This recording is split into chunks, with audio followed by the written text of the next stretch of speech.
Good evening. Welcome to the new party. I'm Nora Christine. I'm about to give a really unpopular opinion, and I'm sure it's going to be especially unpopular amongst women. I'm Gray Mars. Break a record by being with 100 men in one day. And right after she was done, she recorded a documentary. I'm a vegan weed. Call yourself fresh and wear the same weak ass turtleneck on every show. Goddamn. Then we got goddamn the Sudanese Sambo. Bruh, man. And I'm Enzo. Bringing up in my lives is they're like, oh well, he's violating the Constitution by having a meme coin and him making money off it in office and everything like that.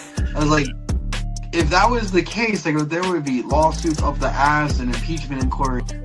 I'm skeptic. Like I always say, don't let anybody trample on your constitutional rights. I'm Mia. That's not a correct power dynamic in my mind. Typically, the people that are trying to be removed are not in control. That's why they're easily being removed. The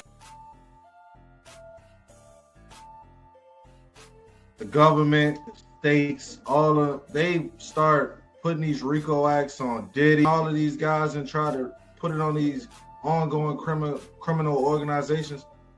I ain't never seen the government put a RICO act on the KKK. Switch happened. Come on, man. You got to acknowledge this. This is the problem that I have with elders like you, because you fail to acknowledge that this stuff has happened. If we sit there and be old school, we gonna miss the boat. You know, a lot of this kids 19 years old buying houses with Bitcoin, buying Maserati. Wow.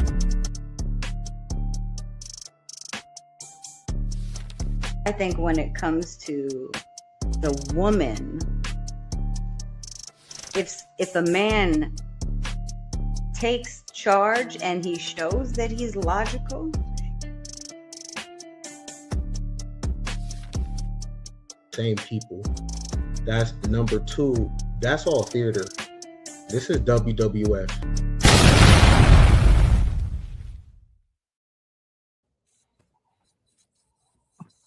Disclaimer.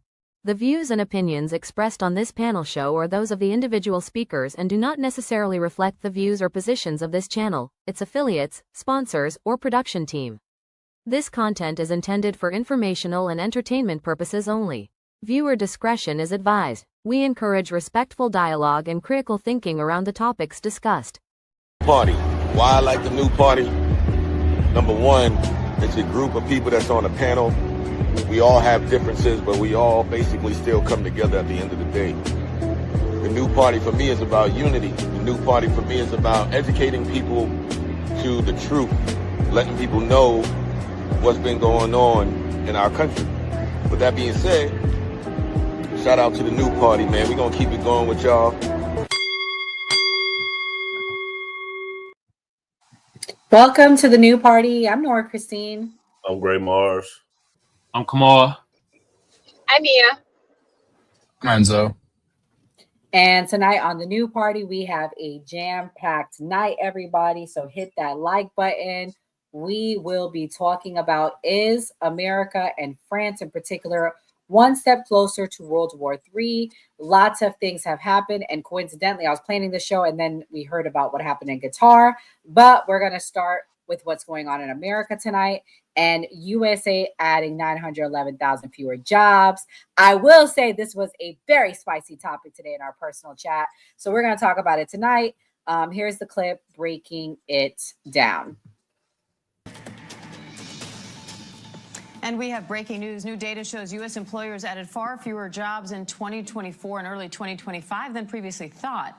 The estimate for jobs added from April of last year through March of this year was revised down by more than 900,000 jobs. White House correspondent Karen Travers is here with more on that. So, Karen, what does this say about the economy right now? Yeah, Diane, it certainly indicates that it was much weaker in the jobs market last year and in that first quarter of this year than what we had previously thought. And there are going to be a lot of questions then about the data, of course, because we've seen this president and the administration question data that has come from the Labor Department. In fact, the president, as when he's fired the head of the Bureau of Labor Statistics, used that data from last year as a reason to fire that person. And now this revision, though, is so significant. Our business unit went and crunched the numbers on this and says this is the biggest revision downward that we've actually ever seen. So questions too about where they go from here. Does this mean that the Federal Reserve will almost certainly lower interest rates when it meets this month? That was what the expectation was after that lower than expected August jobs report. That is, of course, what the president has been pushing for. But I think this also indicates now that the overall job picture is much weaker than what had been expected and what we were thinking going into the election season last year and when President Trump took office, of course, in January. Karen, most of the time span covered in this report was before President Trump took office, certainly before the bulk of the trade war started. So what does this report mean for him politically?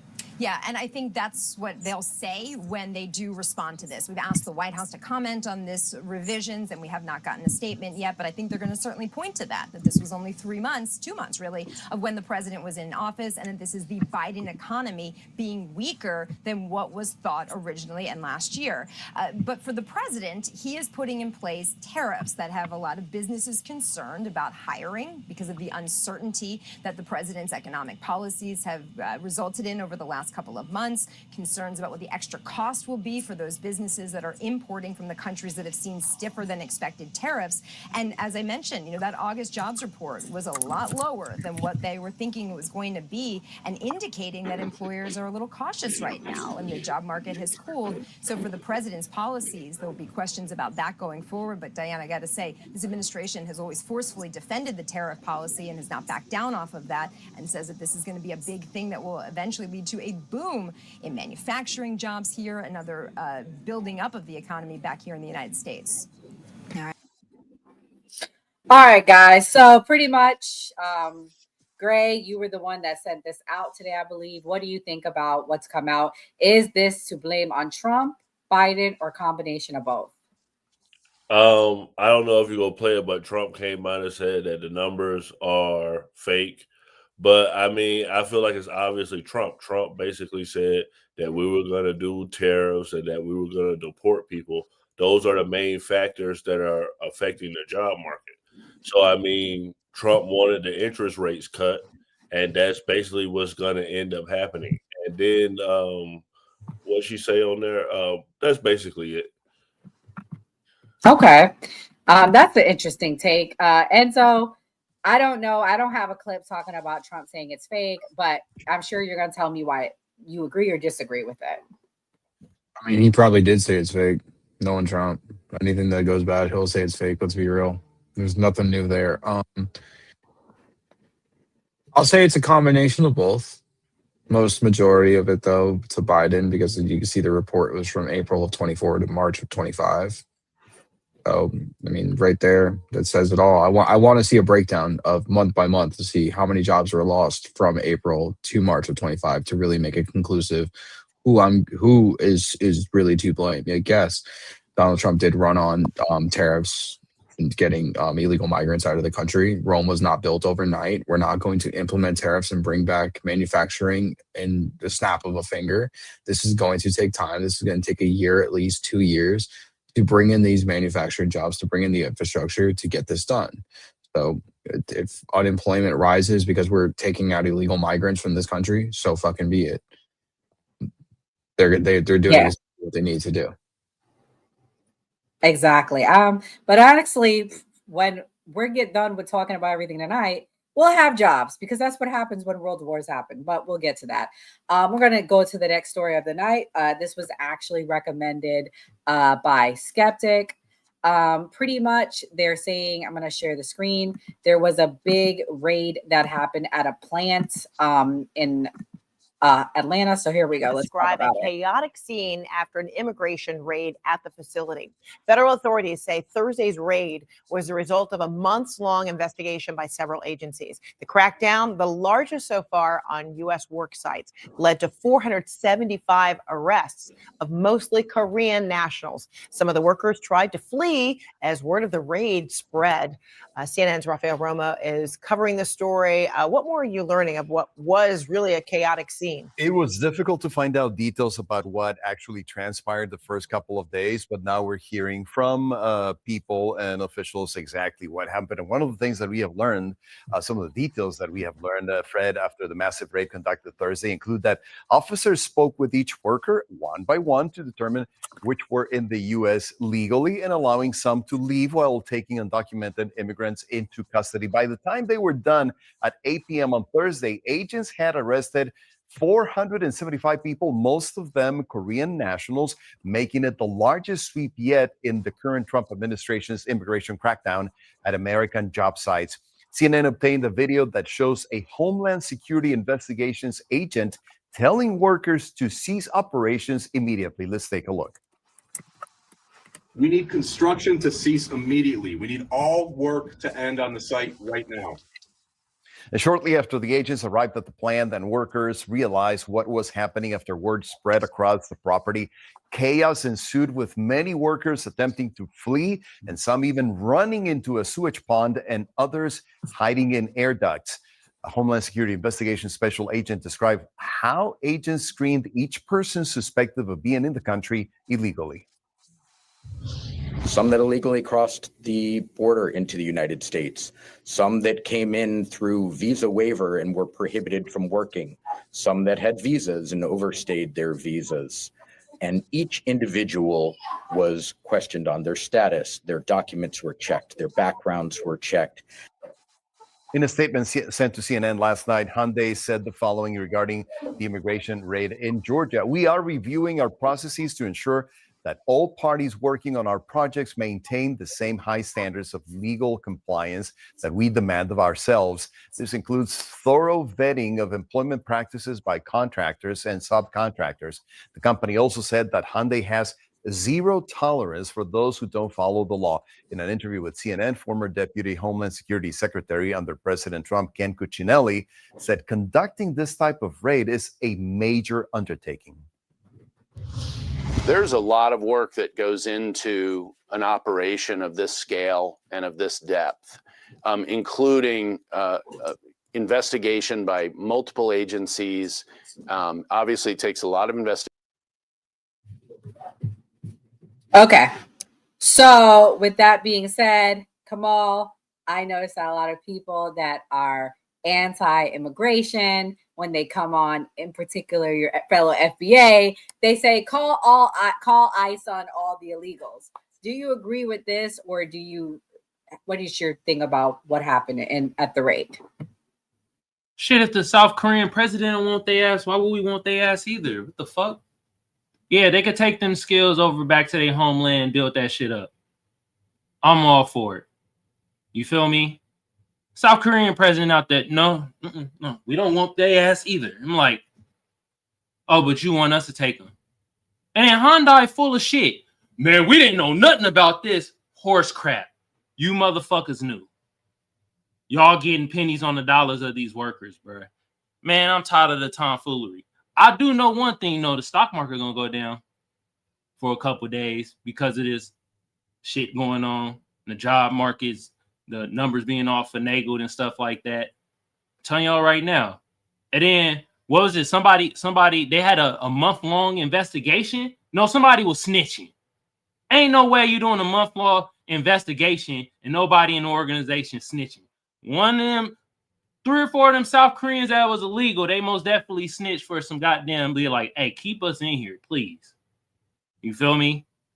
That's how I feel about it, though. If they illegal, bro, get they ass out of here. They over here not reading signs, killing people, trying to make dumbass U-turns on trucks. They out here killing my black sister, throwing her in the fucking goddamn middle of nowhere like she a bag of trash. Get they ass out of here. And I keep saying illegal. Some of y'all keep conflating. Oh, illegal immigrants the same as immigrants. No, the fuck they not. It's illegal immigrants, and then there's immigrants. Get the illegal immigrants out of here. Most of them motherfuckers doing bullshit anyway. Let's not cap on it, man. But that's how I feel about it. Hyundai, you full of shit. They out here. That's why they probably making them weak ass cars anyway. Who the fuck has a Hyundai? Y'all have a Hyundai? I do. I I'm do. sorry. I have a brand new Santa Fe. It's a hybrid. I'm sorry, Nora. My bad. I'll take it back. Okay, you're Hyundai- not offending me Yes. because it's a really good car. Technology has changed. It's one of the better actual cars out there, but you're not offending me. Okay, spokesperson of Hyundai. I feel you. Skeptic, you're the one that told me about the story, dear. What's your thoughts? So I do want to add some context to this. So the reason why this is funny for some people is because Tori Brenham, who is running for Congress in Georgia, said that she tipped off ICE about them going into this construction site or into this plant and raiding it. So I want to say it was like 300 or 400, I think is what they said, South Korean nationals that were here to train Americans. Some people have said the majority of them were Black workers. Some people have said that she was jealous that she saw growth and she thought that they were Mexican. Like there's so many people that have all these comments because this just happened. But it was a $7.6 billion project that has now been halted for Georgia in the district that she's running in. People are saying that potentially 18,000 jobs are on the line. South Korea is pissed off. South Korea is ready to like really go at it. They find it very disrespectful the way that people were taken in. Not all of the people that were arrested were illegal. They actually were here with visas, with work visas.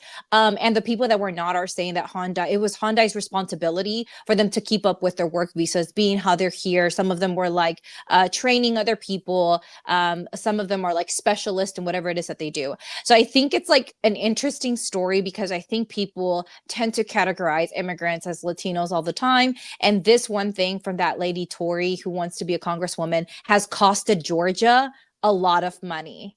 I also want to say that the people that were working here, so the South Korean president was saying, we do not want our immigrants to be sent to these random places to be held in alligator Alcatraz. I want to reiterate the fact that other countries are looking at America and are seeing how you're treating immigrants. Immigrants aren't just coming from El Salvador. Immigrants aren't just coming from Mexico. They're coming from all these other countries, and those countries don't want to send their people here. A lot of them are engineers, like I've said before. A lot of them work in STEM. They don't want to send their people to work here and help us Americans because of the way that we treat them. And this is just like the highlight of what could happen. You send people to America to train Americans on jobs, and then they go and put them in chains and walk them away as if they're all illegal. They were not all illegal.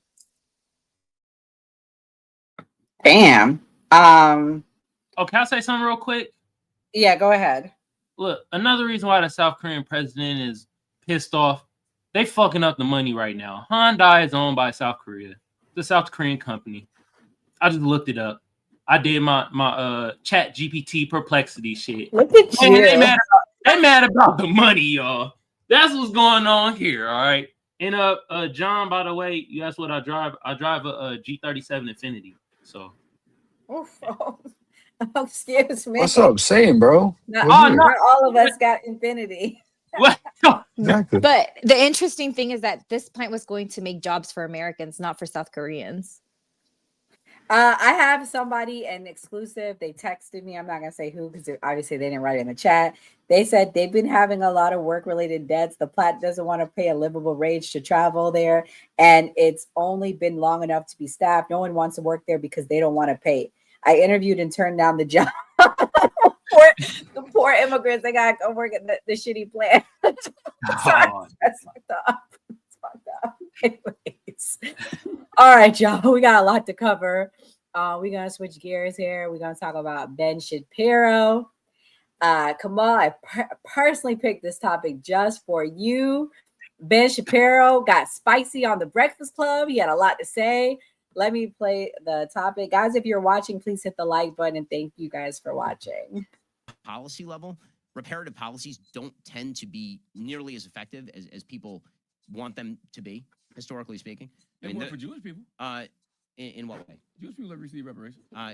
You mean Holocaust reparations, for example, from Germany? So I think first of all, that there was like a gigantic fight actually in Israel over whether Holocaust survivors should accept reparations from Germany, because the idea was that it's allowing them to expiate their sins of the past, and they shouldn't be allowed to expiate those sins, and it's allowing them to sort of buy off the history for 50 grand or whatever it is. But that is not the reason why Israel has become successful economically. Like just on a success level, the reality is that cutting people checks rarely makes them more successful from the government. What usually makes people more successful is a determined attempt to become the things that the meritocracy demands of you. Right? So there were no long scale. I do think the U.S. foreign assistance for Israel has helped financially. Well, I mean, the U.S. foreign assistance for Israel actually is a bargain for the United States because Israel doesn't need the money. I've said this before. Well, Israel, give it to us. I mean, we'll take it. That's fine. The black community would gladly take it. That's in it. I can't speak for everybody. It's like $3 billion a year. We should point out at this point that we spend, I think, $6 billion a year on our military bases in Japan, $5 billion a year on our military bases in Germany. We spend an awful lot of money. That helps an awful lot of other countries. Israel has to spend all of that money, by the way, in the United States on military product. So all of the money that we send to it, we actually don't send money to Israel. We send military product to Israel that is made in the United States. And so it actually is a subsidy to the American defense industry. And there is a deal with Israel where Israel does intelligence sharing and also develops its own tech and can't disseminate it to the world. So, for example, the helmets that our F-35 pilots use, those are Israeli developed helmets like that we can see over the horizon, for example. That's because Israel developed technological add-ons. So the idea that this is sort of like a zero sum, the money goes out, we get nothing back, that's actually not true. Gray, I'm gonna let you go first. What do you think about what you just heard? Some stuff I agree with, some stuff I don't. I do feel like America needs Israel as an ally over there just because they basically don't have anybody else that they can necessarily trust like that, unfortunately. As far as reparations and him saying that it's not necessarily equal to something social economically, it's possible because you can't control what people spend that money on. They may not invest it or whatever. And I feel like, if people did pay, is it enough for what people went through? So there's some stuff I agree with, some stuff I don't. Damn, Mia, what do you think? I mean, reparations is tricky. So reparations for what? Is it reparations for slavery? Then you'd be surprised how few Black Americans would get it. And then that causes discourse between Black Americans. Or is it reparations for Jim Crow? And then that also includes African Americans, because all people of color were disproportionate. You know what I mean? Systemic was based on race. They didn't categorize you as descendants of slaves and immigrants. They didn't care. It was just based on the color of your skin. So then we have to share the wealth with all of the other people of color. So there's just a lot of nuances to this conversation that nobody has said. It has to be descendants from slaves and it has to be this amount. And nobody has said what it's supposed to look like. Is it cash? Is it, what am I thinking of? Is it free college for everybody? Like, what is it? Is it property? I mean, there's no real plan of action for people to follow. So, I mean, it's probably not going to happen until somebody has a real plan. And a lot of people are going to be disappointed because a lot of people think they're FBA when they're not. And then we'll have to prove we're FBA. And a lot of people who think they are won't be able to prove it. Because you got to, hence African Americans, when they came over here as slaves, were treated like cattle. Annie could be anybody. They didn't have last names. They didn't write down their tribe. They didn't exactly specify because it didn't matter, because we were seen 2/3 of a human being. I mean, so it's going to be incredibly hard to prove that you're descendant from slaves for so many people. So it's a very nuanced topic. And to be honest, as Black Americans, we need to let it go. In my opinion, we need to let it go. It's never going to happen. We're too far removed. If we were going to get reparations, Martin Luther King, it would have been during the Civil Rights era, because grandchildren of slaves were still alive in 1960s. But those people are gone, and now we are 2 generations away from that, which makes us 5 generations removed. It's just not going to happen. There's nobody alive who was born on a sharecropping land anymore to even advocate for it. Okay. I'm just saying. Doc said, let it go like Elsa. But anyways, two things. Come on. I have my son's father is FBA, and he can trace his family back to like you could trace all the FBA people I know that are truly FBA for the most part, they can trace back to their, the slavery, and, they can tell you a story on it. Do you agree with that? And what's your thoughts do you think reparations won't work? What do you think about what Ben Shapiro said? And do you think you guys can trace it back for the most part, all the FBAs Yeah, every FBA I know, including myself, we could trace it back at least to like 1863. Mm-hmm. You feel me? I know, because my uncle is a historian and shit, and he like be looking up all the family trees and stuff, and my lineage, we fought in the Civil War on the Union side, okay? Some of y'all, I gotta make sure on the Union side, all right? You feel me? Mia, I appreciate you, but I gotta disagree. We can't let it go. They said we wasn't gonna get out of slavery. You saw we kept fighting, kept whooping ass, kept dropping people. You don't have to let it go. But I think a clear, concise, articulate plan that everybody agrees on. We want reparations because direct descendants from slaves. So that cuts out all of the other people. That's one small, narrow group you can worry about. And then from there, you need to decide how much suffering quantifies into cash, if that's what you want, or is it, college endowments? Is it property? Is it this? Is it tax breaks? There has to be a plan, because other people aren't going to agree, which we need everybody to kind of agree, but you need to have like a plan, like a .com, like this is the FBA and we want 50,000 this, and we want this, and this is the plan, and we're all on board. Once that is attained, then everything's going to be fine. Then you have your banner, and everybody can get behind it and push it forward. Right now, it's a bunch of disjointed people together, but it's like we need a banner in order to push the message forward. You know what I mean? And I feel like that's why so many people have like a negative thought process by it, because there's no main banner, and we can't push that message forward with like a concise message saying, hey, this is what we want, and we're not stopping until we get it. And this is why we want it. Well, I got a concise message. Cash money, all that other shit we get later on. Cause damn it, I can't pay groceries or education. If I got a bunch of land, I can't cultivate it if I ain't got no money. And we gonna see, my thing is, I want the land though. Give me 40 acres and a mule. I'm good, bro. I garden. I'm good. I'll feed us all. Give me 40 acres and a mule. I'm good. Yeah. Guess what they also wanted to offer us? And they kind of scratched that out the history books. They were going to offer us $100 too. That shit inflated like a motherfucker. So that $100 way back then, you feel me? But my thing is this, I'd rather focus on the slavery reparations, because the Jim Crow, like you said, Mia, a lot of people came in through the 60s. We fought civil rights for people to come over here and shit like that. So that's why I would want to focus on that, because that's more clear cut. You feel me? Trace back your lineage to around, I'll just say like the 1800s. You feel me? Trace your lineage back to there, which a lot of us can trace our lineage back to there. You feel me? Believe it or not, because, we have records on it and stuff like that. And I personally say, let's start out with cash. Everything else would come down the line, okay? Because I say, look, Mia, see, we could check a box too. You could be like, oh, you want some land? Let's get the land too. We can have it goddamn all right? Now, back to Peanut Head Ben Shapiro. First of all, it's hard for me to listen to a man that looked like he got a pedophile mustache.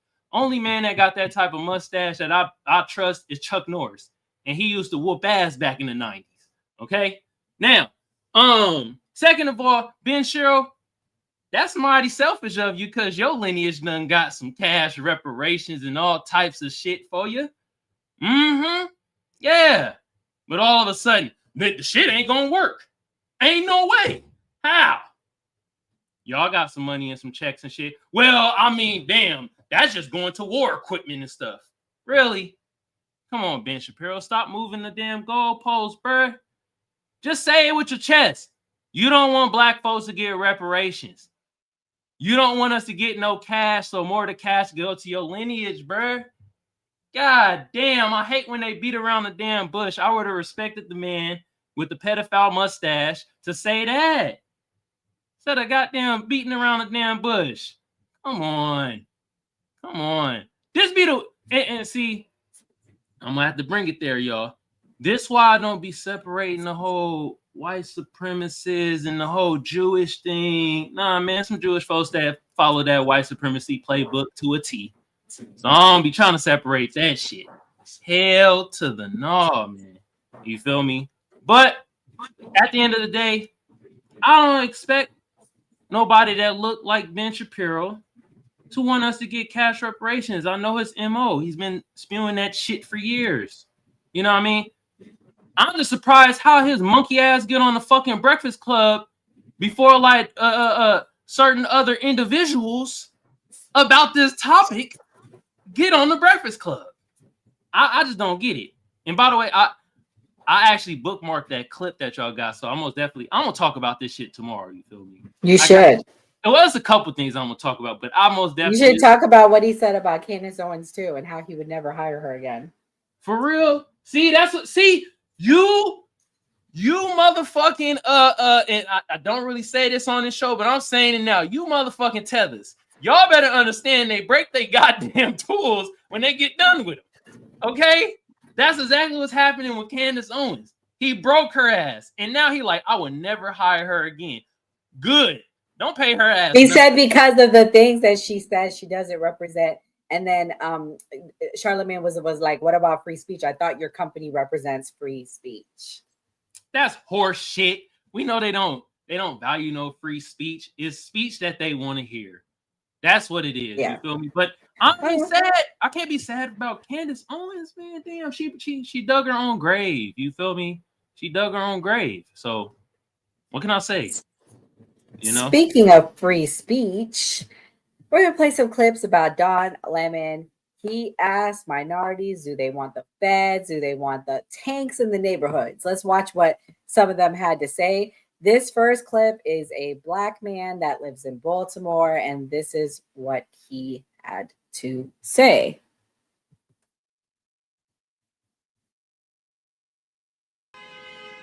We're doing fine. Baltimore's fine. Do you feel safe? I feel safe. This is one of the toughest neighborhoods in Baltimore. And like you, I'm a journalist. I love the work I do. This is a safe neighborhood. The only challenges we have a lot of times are transients. Believe it or not, there is a burgeoning number of non-Black addicts in the Black community. Yeah. That seems to be problematic when it comes to people going into vacants and stealing products and selling them on the streets. So it causes our dollar store to get closed. You're in the middle of a food desert. From Lexington Market to Mondawmin, there's virtually no fruits and vegetables. On Thursday, Friday, and Saturday inside this market, there are fruits and vegetables thanks to no boundaries. If he wants to do something, help us to build some markets. But you're going to have to get the crime rate down to do that, because then to stop the petty crime and the street crime that people come in and they... It's not the picture he paints. This has been Baltimore for a long time. And actually, we love this mayor. No corruption. You love this mayor? Yeah, we love this mayor. He's the governor? I think he's doing a decent job. You know, there's certain Republican things that I like, pro-business, that I'd like to see more of. But given this environment, I think they're doing a stand-up job. I follow politics pretty well. Are you a Republican? No. I'm a registered Democrat. Baltimore's 9-1 Democrat, but I have voted Republican before.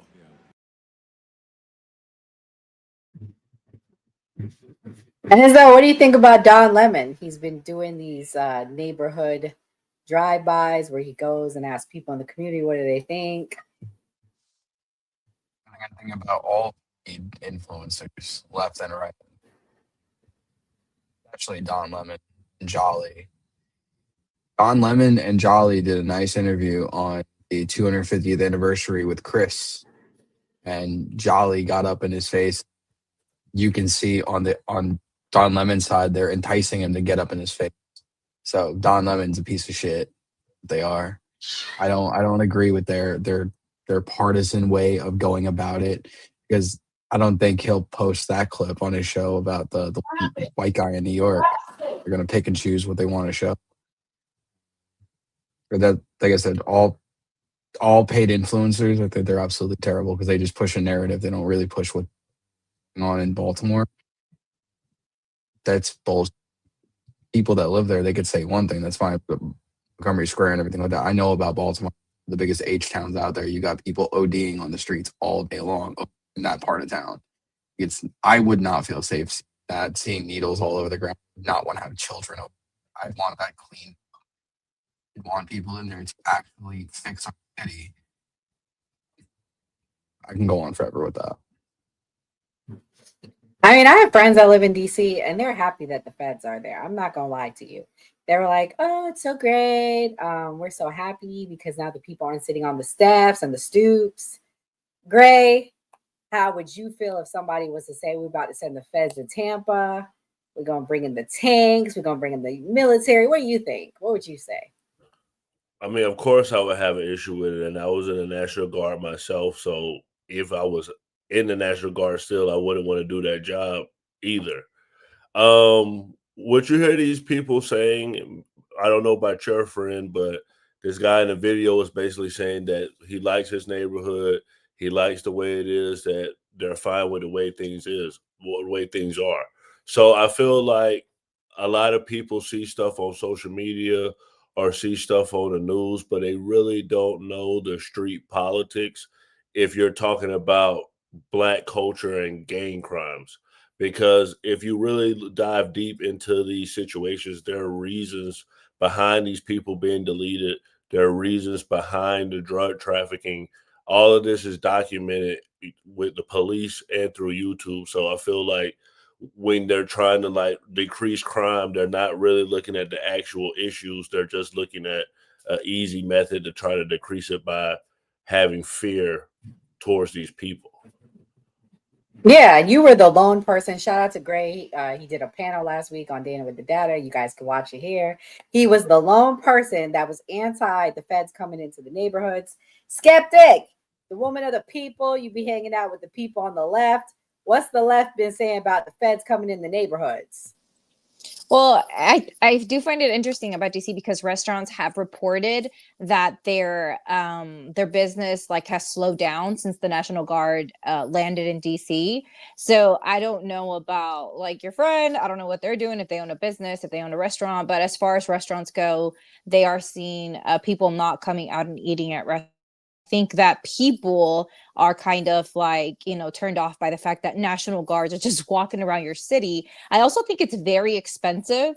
We're using taxpayer dollar when in reality, we understand that there is a correlation between poverty and crime. One of the things that this man said, and I know this because I also lived in a city that right now is under the spotlight because of crime. And I actually lived in the hood, and it was a food desert. And a lot of people don't understand the correlation between you should provide more accessibility to food. You should provide more buses that go into these areas, city buses, so that people can get around instead of just saying we're going to throw police officers and start arresting people. You're not going to fix the actual underlying issue. That is, we need to have more jobs in this area. We need to have more businesses. One of the mayors in this town actually helped decrease crime by, guess what? He gave tax incentives if you came in and started businesses. We saw an increase in businesses. We saw a lowering of poverty. And guess what? Crime also went down. So I think that we're looking at it from a perspective of send in National Guards, pay taxpayer dollars to have these National Guards coming around and picking up trash and decreasing people from being incentivized to going out and eating at restaurants because we're like, I don't know what's going on. I don't really want to be bothered. And I don't think that in the long term, it's going to be beneficial for everyone. Well, there was someone that he interviewed in New York. She's a Dominican woman, and she said she wants the feds. Let's watch. Where do you live? I live here. You do? In the Bronx. Yeah? Yes. Do you feel safe? Yes. You do? A little bit. Do you think we need the National Guard on the streets here? What? National Guard on the streets to help with crime. Maybe more. You think National Guard or just more police? More police. What about armed military? I think it's good. If we are going to be safe, You're all for it. yes. All right. Well, nice to meet you. The better is we are safe. Yeah. It's the important thing. Thank you. And you live in the Bronx? Yes. How long have you lived there? 8 years. 8 years. From? Yes, I'm from Dominican. From Dominican.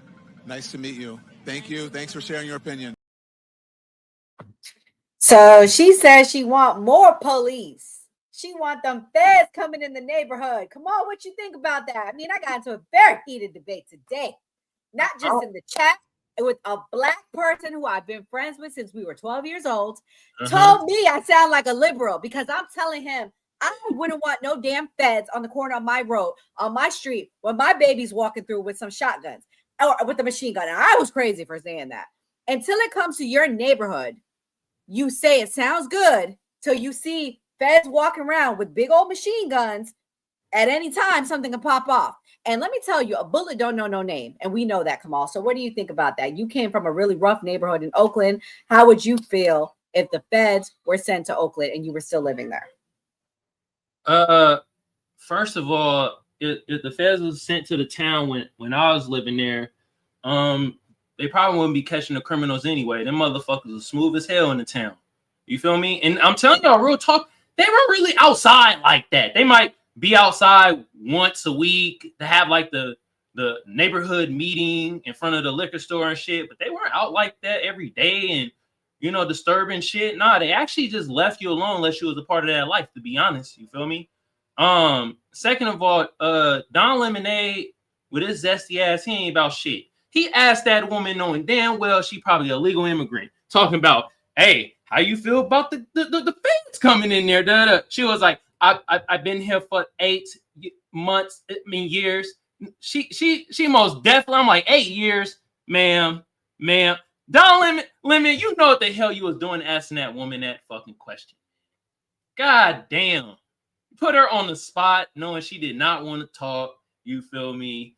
I'm just like, God damn. Actually, Nora, play the other clip where the white man said Don Lemonade on bullshit. I want to see that. Oh, yeah. Okay, yeah, I do have that clip. But this is the thing. It's all good till it comes to your hood, okay? And this whole, oh, it's for crime. It's for crime. That's the front. That's what y'all don't realize. And the main one saying it's for crime be the white tea people, no disrespect, where y'all got safe neighborhoods. And until it comes to your neighborhood, see, this is what y'all don't realize. And y'all know I don't really comment, but it's going to start in the hood with black people. Like, when has the government ever really helped black people? Let's keep it real. When have they ever really done anything? Because they really want to help black people. Let's talk about Tuskegee. Let's talk about Jim Crow. Anything that the government has done in the black community never helps the black community. And let me tell you another thing. What the government likes to do is like test dummies for black people. They use black people as the experiment for what's about to roll out in the rest of the neighborhood. And I'm telling you, all you guys praising it, yes, I have broken English and I don't care because I have a master's degree, so whatever. All you guys praising it, what you dummies don't realize, and yes, I said dummies, is it's coming to a neighborhood near you, because what's going to be next is the surveillance state that's coming. And I'm going to just end it there. Nia, you can give your thoughts. Hold on. I got to say something real quick. I'll clear some things up. That's my brother Keeve in the chat. He wasn't talking about you, Nora. He was talking about the woman in the clip. Oh, okay. Okay. But people, I mean, you got it. Yeah. Come on, you saw earlier. Those white tees was crashing out all day on me because I've been speaking facts that they don't want to hear. And I really be quiet. And honestly, I'm a very conservative voice. But when I speak out, and I'm actually standing for real American ideals, the Constitution, liberties, and freedoms, y'all don't like it. Y'all attack my looks. Y'all attack my race. But I'm not being quiet about this. This is our constitutional rights. When my rights end, or when the government infringes on my rights, that's when my rights end. And so, I mean, I'm not going to be quiet on it. I would not want the military in my neighborhood. And I grew up in the hood. I wouldn't want them there. But it's also the relationship. Like, they don't want to talk about the relationship of how we have data that shows that police officers are more likely to search you, are more likely to stop you based on what your car looks like and what you look like. And until you've gone through that, you don't know how it feels like. So any white tea person, no disrespect, you've most likely never gone through it. So you can talk and say whatever you want. Oh, the crime, oh, the this. But most people living in the hood are good people. Most people living in the hood aren't bothering nobody. It's a percentage. Gray, you grew up in the hood. Were most people bad? What do you think? I feel like most people are normal people. I mean, definitely where I'm from. I mean, I'm from down south, but I mean, New York, California, of course, is going to be different because there's more people in a condensed area. But yeah. Anyway, sorry, Mia, you can go. I mean, given the climate that we have in the country, given Peter Thiel, Palantir, this is a backdoor way to set up surveillance in various parts of the country. I think it should give people, it should make everybody unease to have armed military in various cities all over the country when we are rolling out Palantir with Peter Thiel, with the AI economic boom that's going on. That's also another form of surveillance. I mean, it's like, how much crap are we going to take? Who am I to tell somebody that lives in the hood how they should feel about having the feds in there? I'm sure Gray's level of crime tolerance is vastly different from mine. I believe we should have zero crime versus somebody who grew up in the hood and is more desensitized to crime. It's more normalized. For me, crime isn't normal. I live in probably the most safest state in the entire country. No crime happens here.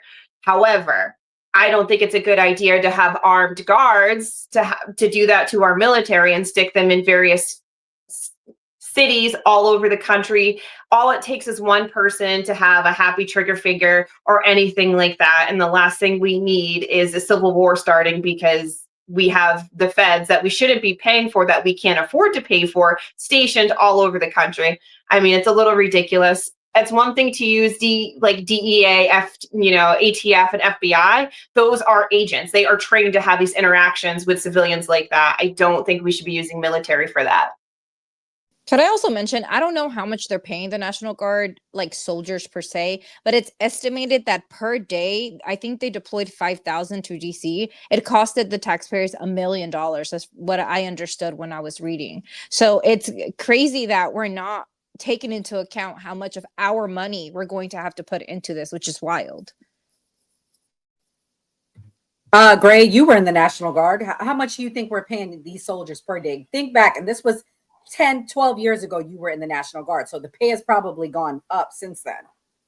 I think for E5, it was $250 a month. But that's 1 week a month. You just get $250 for 2 days. Yes. And then you go for 2 weeks for training. I think you made like $1,200. So you really only go for like a full 2 weeks and 1 week in a month. So you have a regular job. Like these people have regular jobs, and then they come and then like they serve on the weekend. That's what they call them, like weekend warriors. So what you guys saying is correct, because if you're deployed, like if you deploy, you're going to get paid the regular pay that like an active duty soldier would pay. And I don't know if they get paid hazard pay, but in Iraq, we got paid hazard pay. So you get an additional bonus on top of that. And then if you're married, you get paid BAH, which is for your housing. So it starts to add up, and they give you money for your food. So of course it's going to add up on the taxpayer's dime, because you're doubling up the National Guard plus a police force. So yeah, I'm not surprised that it's that amount. It's very expensive. Yeah. Yeah. Crazy. Yeah. So we'll play Kamal's clip. So we end on a lighter note. And then we're going to talk about all the pizzas being ordered. I know this is Enzo's specialty, what we're about to get into. But here we go. Oh, wait, no shade, because you're Italian. But especially you were the one that told me about it. I forgot about that all entirely. Jesus. Why are you stereotyping me? God damn. Oh, man. Here we go. Yeah. Where are you from? You live in New York? Who are you? Don Lemon. You're a fucking moron, dude. Thank you. So are you. Yeah, that's very nice. Nice to say you. Except you've never heard anything I've had to say, and I've heard a whole bunch of what you. I'm glad you watched me. No, I don't. Why? You just get clipped everywhere. I know, but why don't you? You said you don't watch me, but yet you know who I am, and I get clipped. Before I realized that CNN and MSNBC were full of shit, every once in a while I'd What see do you you watch? talking. I watch all sorts of stuff. Yeah, but why do you say CNN and MSNBC are full of shit? Because they lie. But about what? Be Everything. specific. What's everything? Everything. How you doing, sir? Can we talk to you? Oh, Where you man. from? So they said that CNN, NBC lies about everything. Nevertheless, we'll move on to the next topic of the night. Mia gave me this story. It's about the French government collapses after Prime Minister Beirut ousted in confidence vote. But before we get into that, Enzo, tell us about the pizzas. What's going on? I have the pictures. Oh, this the one picture that I sent to you of the motor pool was sent to me. The in-town pool. Okay, well, explain the in-town pool. I didn't download that one. I'm sorry. So the in-town pool, it is from Maggie Heberman, sent to herself for whatever reason. It says pool is being loaded into motorcade for unknown destination, meaning the president is being loaded into a motorcade to go to an unknown destination. I started thinking, I'm putting two and two together, right? What happened in Qatar today with Israel striking, quote unquote, Hamas militants in Hamas or in fucking Qatar, who really knows what happened there. I was like, him getting loaded into a vehicle with an unknown destination, because typically they have a route planned of where they're going to go. If he was going to go to a restaurant, they're going to close off that entire street. I was like, okay, with that attack today, this happening right now, let me go check Papa John's that's 10 minutes down the street from the Pentagon. Spiked. I think it was 140%. The time that this happened, the Domino's, yeah, 250% spike. Oh, because you can look up the amount of pizzas. Yes. Yep. Okay. It shows a spike in orders. Anytime something is going to happen, like when we bombed Iran, people knew something was going on hours in advance before they made it public because of things like this, the pizza tracker. It's such a stupid metric that we've caught on to as civilians, and to say, okay, well, if pizzas are going up by the Pentagon, we're going to war. Something's happening. So I guarantee you within the next 12 to 36 hours, we'll know something that happened. So what do you think is going to happen? So Jimmy gave me a very, very good conspiracy that I'm kind of believing in, right? Qatar is one of another ally in the region. We've had strong bases in strong bases in Qatar for a very, very long time. I don't think the United States would sanction an attack into Qatar from Israel. No. So I don't think he knew. I don't believe Donald. Sorry, Enzo, I'm about to say it's not going against you, but I think Donald. Oh, no, I agree with you. I don't think he knew. I think what happened was he told them they about to meet in Qatar. He dropped that little nugget to Netanyahu, but Netanyahu doesn't want to be out of the loop in what's going on in Gaza. Mm-hmm. And that what happened was this was to me a FU to Trump. It was a way to put him in a bad spot. You need to pick a side because Trump's been straddling the fence. He's taking that plane for Qatar. He's been in with the stuff going on with Netanyahu and Israel. This was their way to show his hand, I think. Oh, 100%. That's what Jimmy came up with this conspiracy, right? He goes, I think this is our way to pull away from Israel because of this attack. And it's weird that Netanyahu didn't show up to his court date yesterday and they have this attack today. I don't know. There's a lot of weird things going on in the world. And then with France falling and Poland mobilizing troops, supposedly somebody just told me that there's Russian drones over Poland right now. That's true. And Something I about to kick off. Very close friend that's telling me that they've been moving people to Poland. So let's just talk about the Qatar thing first, guys. We'll talk about that so everyone knows what happened. Today, Israel instituted an attack on Hamas while they were meeting in Qatar. Qatar is actually pretty neutral. So let's watch what happened. 17 GMT, that's 8 p.m. here in Doha. We're following breaking news. The Israeli military has carried out airstrikes on Hamas leadership here in the Qatari capital. A senior Hamas member has told Al Jazeera that at least 2 people have been killed.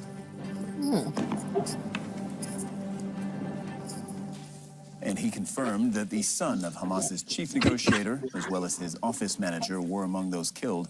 But he said senior members of the Hamas delegation survived the attack. Qatar's Interior Ministry has now said that a member of the security forces here has also been killed. They had gathered at this location at the time of the attack to discuss the latest ceasefire proposal from the United States. An American official has told Al Jazeera that Israel had alerted Washington before the attack. Let's look at the map. Let's see where this happened. The attack happened in the Leg Taifia neighborhood. That's north of Doha's West Bay commercial district. The area hosts a number of foreign missions, including the embassies of Brunei, the Philippines, and Iraq. Leg Taifia is a largely residential community, and it hosts several local and international schools. Qatar's Interior Ministry has confirmed a member of the security forces was killed in that Israeli attack. The attack resulted in the martyrdom of Corporal Badr Assad Mohammed al-Humaydi al-Dosari, a member of the Internal Security Force. While performing his duties at the targeted site, a number of security personnel were also injured. The competent authorities continue to survey and secure the targeted area using the explosives unit of the Internal Security Force. Al Jazeera's Charles Stratford is live from the Corniche in Doha for us. Charles, so in addition to a violation of Qatar's sovereignty, we now have confirmation that this Israeli attack has killed a member of Qatar's law enforcement.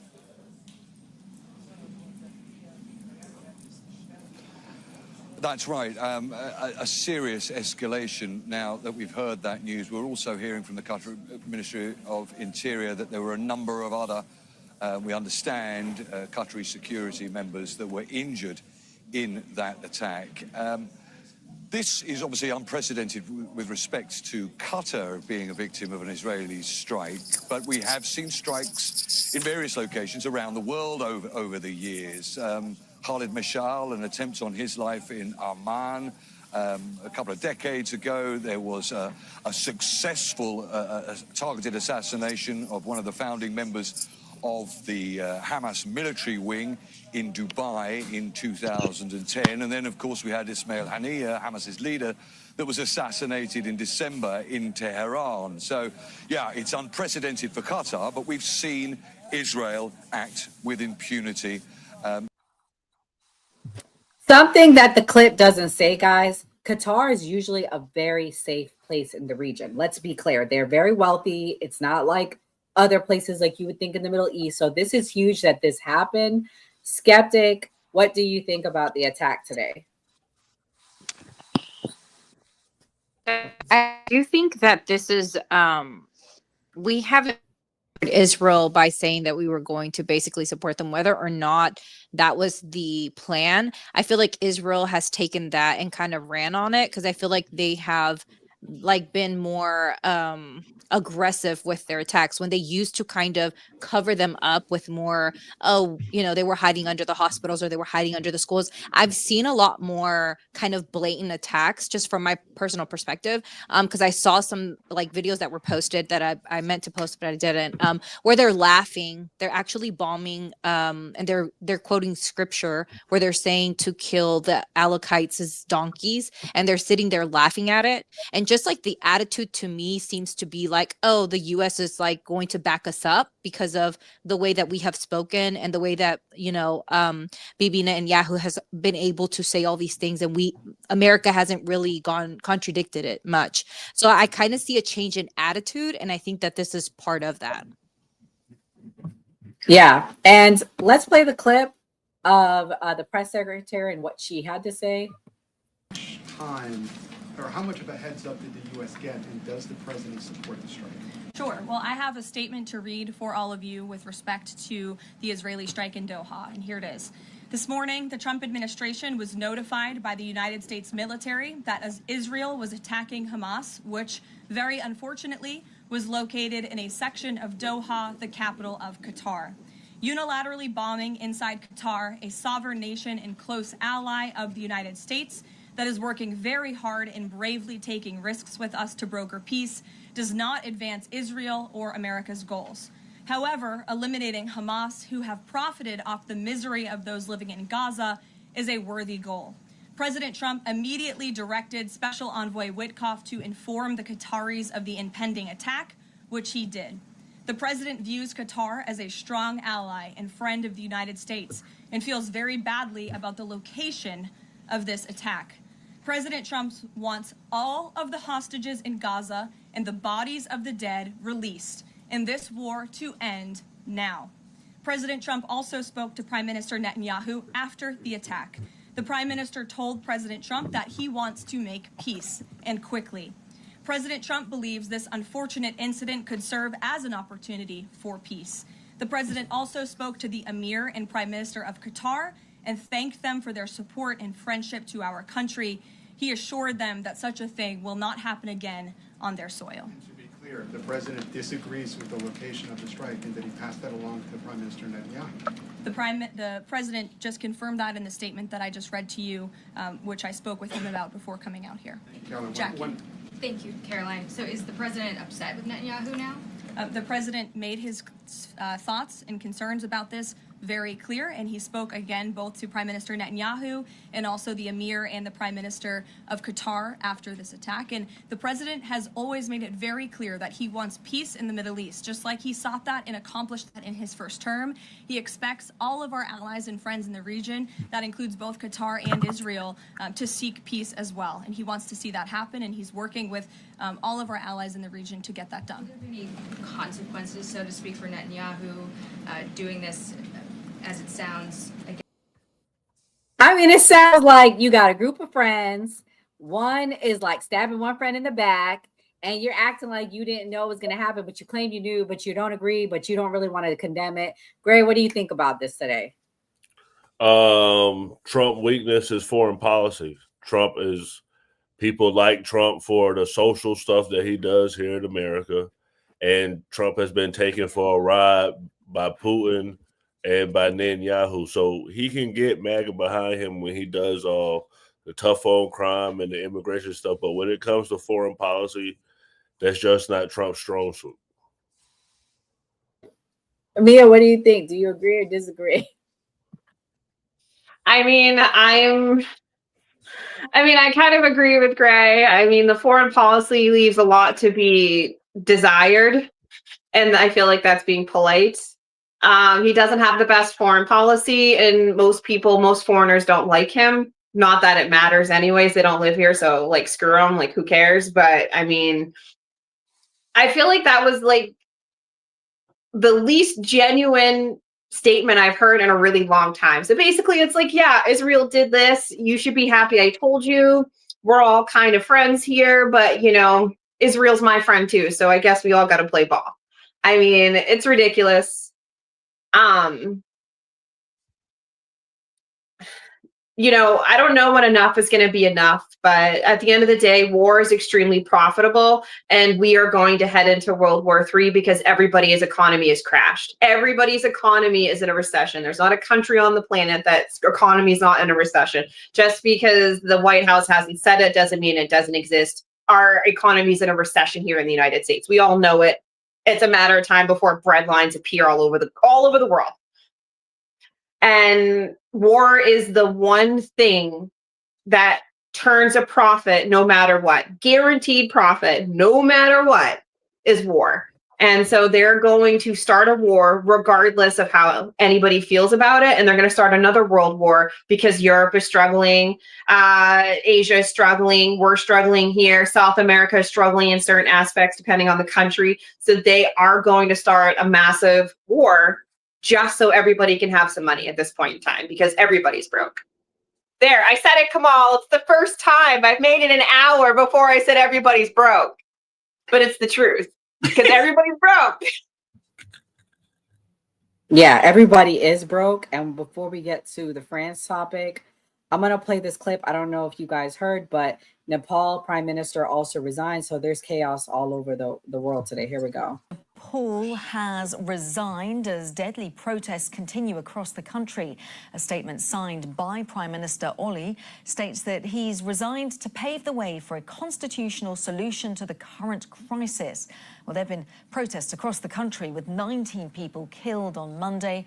when police opened fire with rubber bullets and tear gas. Then on Tuesday, domestic flights were at a standstill because of the continuing protests. Residences of several high-profile politicians have also been attacked and vandalized in the past few hours. The government last night withdrew a ban on social media that had led in part to the public protest. So that breaking news that the Prime Minister of Nepal has stood down, and we're going to be crossing over to our correspondent live in Kathmandu for the very latest on this breaking story. So yeah, people are protesting. Everybody's broke. Everybody's angry. I mean, like, I don't know how else to say it. Come on, what do you think about that clip? I'm gonna say this, Mia, I agree with you, because if you ever seen broke motherfuckers in the same room, you'll see the most tense situation ever on the planet fucking Earth. So you're right. It's about to be some goddamn war, because like you said, everybody broke. You said that France was broke last week, and now they filing for bankruptcy or some shit like that. Everybody, good Lord. Ain't nobody got no money. Shit. Well, you know what's crazy is give them bread and give them circus. We have no bread and we're too poor for circus. So what are we going to do now? There's no bread and we're too poor for the circus. So, I mean, what are we going to do now besides, you know, start rioting? I think the next step, man, we got to start doing like the Mexican politicians, man. The Mexican, like, they show us the right way to do it. Won't they throw hands in the damn assemblies and shit? At this point, Donald Trump gonna have to slap the fuck out of somebody. Cause I'm telling you, I'm saying, bro, hey, Netanyahu kind of playing him to the left right now. He like, you know what? Yeah, I hear you, Donald Trump, but I'm still about to bomb Qatar. I don't give a fuck, bro. Netanyahu and Putin. Putin did too after he met with him in Alaska. He bombed. Yeah, he came back and did a drone strike. Like, it's like they've played in his face multiple times. Man, Donald Trump gonna have to backhand somebody. Do you think he was getting played like this last administration? Or you think they trying him because he's older now? I think he's changed. I'm sorry. Listen, Maggie, y'all not gonna like it. This ain't the same Trump from 2016. I'm sorry, honey. I think they like, this is an old man. We about to play with him. He's strong, but he's older. Like, the reality is we need to stop electing these old men in. Sorry. He's too narcissistic. It's the narcissism that everyone has found out how to like manage him. So you just like talk him up and say, "Oh, you're so amazing. You're so great. I'm going to nominate you for the peace, the whatever, you know, peace thing." And then he's like, "We're besties. I'm going to have my soldiers roll out a red carpet for you." And then you just do whatever you want to do. That's like, that's what they've done. Can you guys find the clip of the Napoleon people? Literally, they took the clothes off that prime minister, beat his ass, and threw him in a river. You guys get a I was watching. That's how I figured that out. It's on X. They literally threw this man in a river. I'm like looking at this Napoleon man that they're beating his ass. He's like in his skivvies, and they threw funny. I think I found it. Hold on, wait. I gotta let the ass go first. I found it. Wait, so the people literally just like beat him up? Literally, it threw him in the river, girl. Let's do it.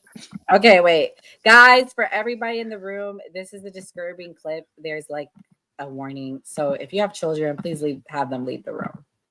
Here we go. It's on YouTube. And for the FBI watching, I'm not saying we're doing this to Trump. I'm just saying this is what they did over across the pond. She's giving ideas for to the people, FBI watching. We should do it to some Congress members. Yes, for sure, and governors. But we don't mean that. Wink, wink. I mean it. Kidding. Is this it, Mia? Where's the whole clip? No, that's not it. I feel like, maybe that's a different clip that I've seen. But yeah, no, they beat this guy's ass. Maybe this is it edited for YouTube, because some things we can't play like that they play on X. Yeah, I feel like I tagged you in it on X earlier today. They literally had this man in his underwear. Yeah, this is it. Hey, I'm gonna say something about that. Hey man, that shit weird when you whoop a man's ass and strip him naked. I don't know. Just whoop his ass. Y'all stripping them naked? Hey man, y'all look it. This ain't the only time Yeah, I've this is heard. it. Yeah. That's Burr right there. Yep. Yeah, this is it. I'm dragging him out. Jesus Christ. They got his luggage too. Nepal, though. Isn't that near India? Nepal, yeah, I think it is South Asia. It says South I thought, Asia. is it near China? Is it closer to China? From It what was I'm on the seeing, border of India and like China. yeah, it's right in between. Yeah. Yeah. Yeah, they we put so the foot to his ignorant. ass. Imagine like In wanting South to be in Asia. government after you see this and you're like, I'm gonna run for Congress. Well, okay, this is the thing about Nepal. They make millions of dollars off of tourism because people go hike those mountains. Oh, yeah. So, like, yeah, like it's expensive. You got to pay 20, 30 stacks to go do that mountain hike. So they must be like extorting the people for them to be this angry.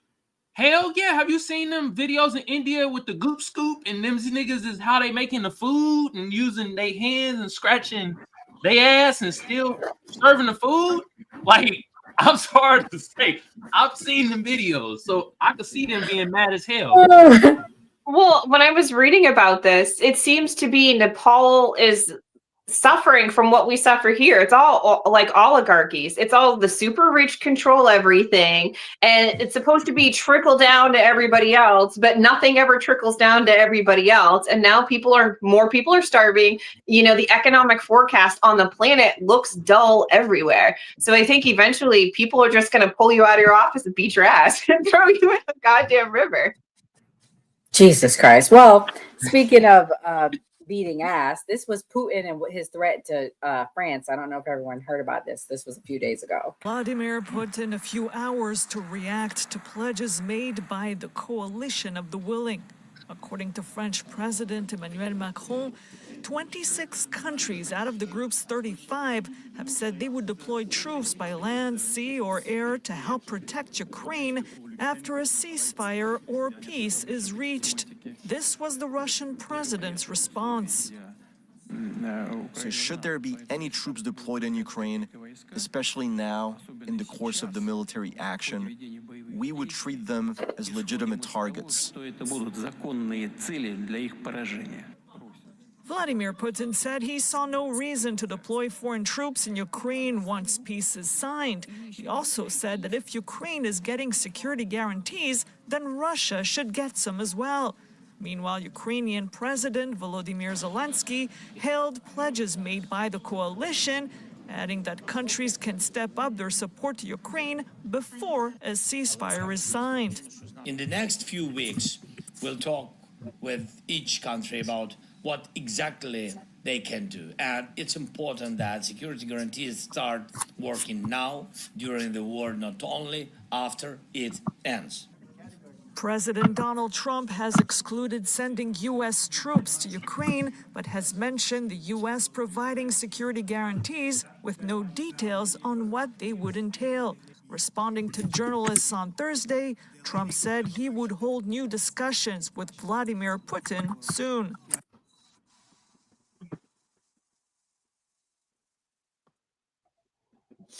Guys, also breaking news, speaking of which, Enzo, it's been announced that a Russian drone just crashed in Poland.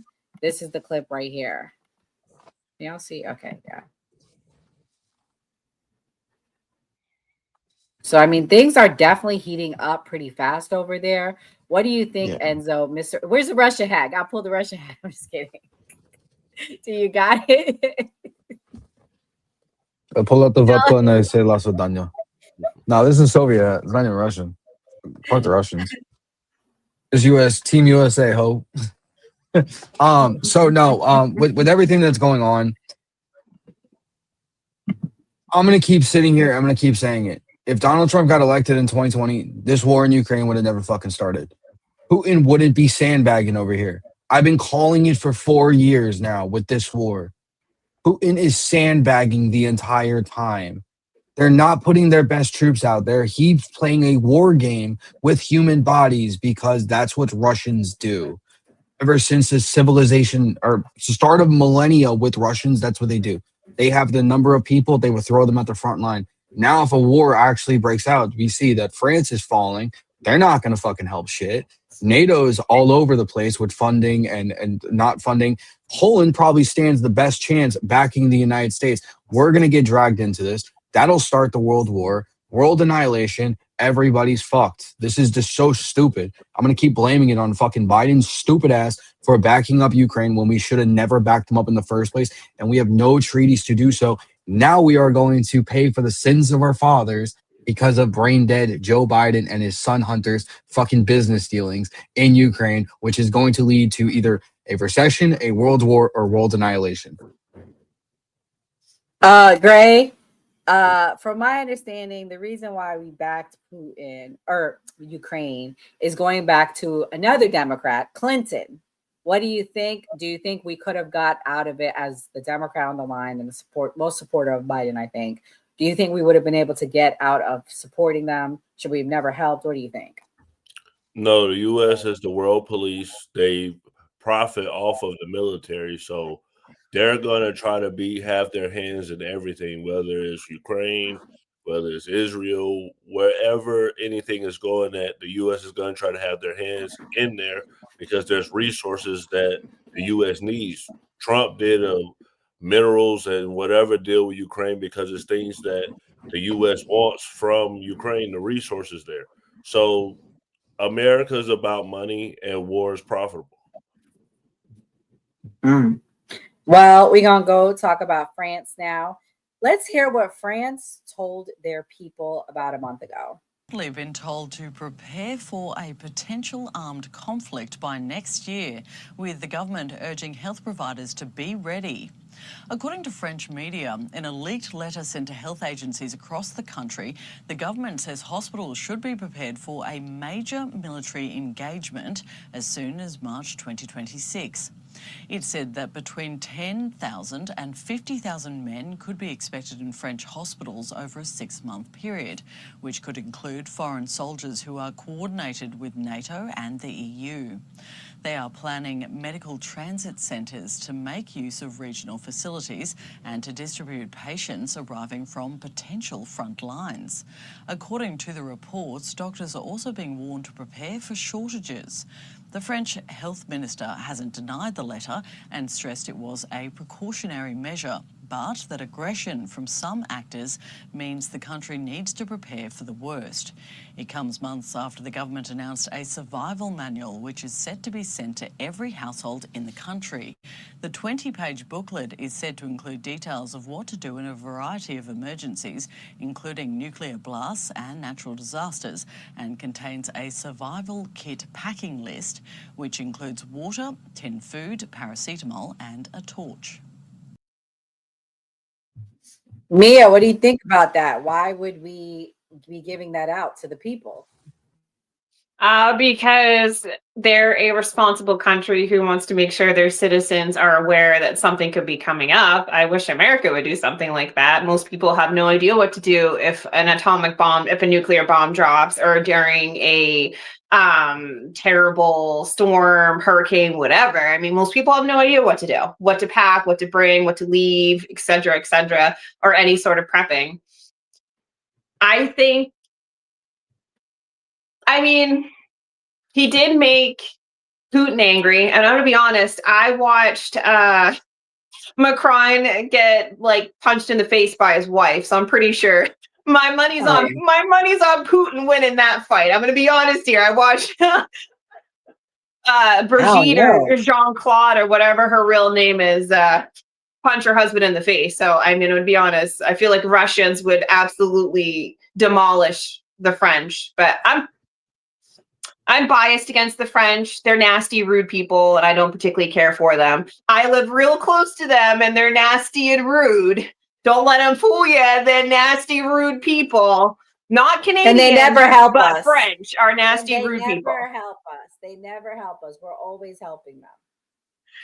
But my biggest thing is we have so much happening. Obviously, geopolitically, we're rushing towards World War III, but a lot of people don't understand as well. I mean, Project Bluebeam is coming because we have 3I Atlas, which is an asteroid about to pass Mars in less than a month. And that is on a crash course to the United States. So that could also be something they're preparing for. Doesn't necessarily have to be war. It could absolutely be, Harvard has come out and said they think it's a mothership. Harvard has come out and I think 3I Atlas has the potential to be a mothership. So there's a lot of stuff going on. World War III, asteroid, mothership. I mean, maybe they're just trying to prepare for everything. I want a copy of the booklet. Do they have aliens in that? Because that's telling. If they got aliens in there, then it's the aliens that are coming. And Nora, I want to say that France was the first country to help us in the American Revolution. Yeah, that's the only time they helped us. They didn't help us in World War II. I mean, we had to help them in World War II. When we asked for help during 9/11, they didn't want to help. The list is endless. I have to look it up. They just fall. Anybody walks near them. Lisa Ender, here's the baguettes. I mean, they did have Napoleon. I mean, they were the most powerful at one point. Yeah, after him, it's just been downhill since. Yeah, and only downhill since. I'm going to play next clip and we can react to it. This is what happened today in not today, yesterday in their version of the Congress.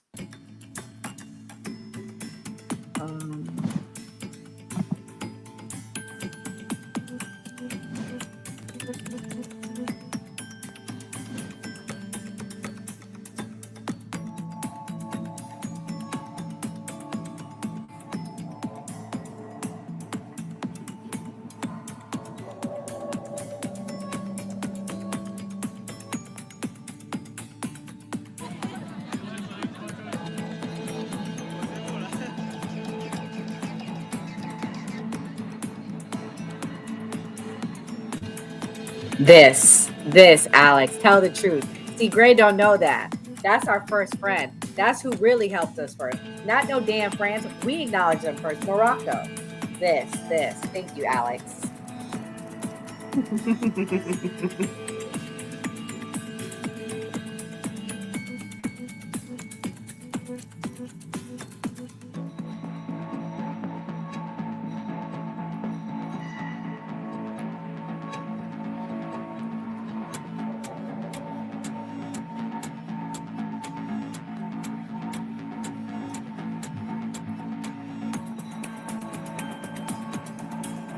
À l'issue du vote, M. Macron doit au moins une fois se résoudre à sortir de son rôle de chef de la majorité pour enfin assumer, si toutefois il en est capable, son rôle de président de la République. En ces circonstances, le président n'a qu'une possibilité, convoquer de nouvelles élections et laisser le pays choisir, et s'il le décide, de choisir une majorité d'alternance. S'il s'implique dans la campagne, s'il sort de son rôle d'arbitre pour devenir joueur, il accepte par avance d'en assumer les conséquences politiques en cas de défaite.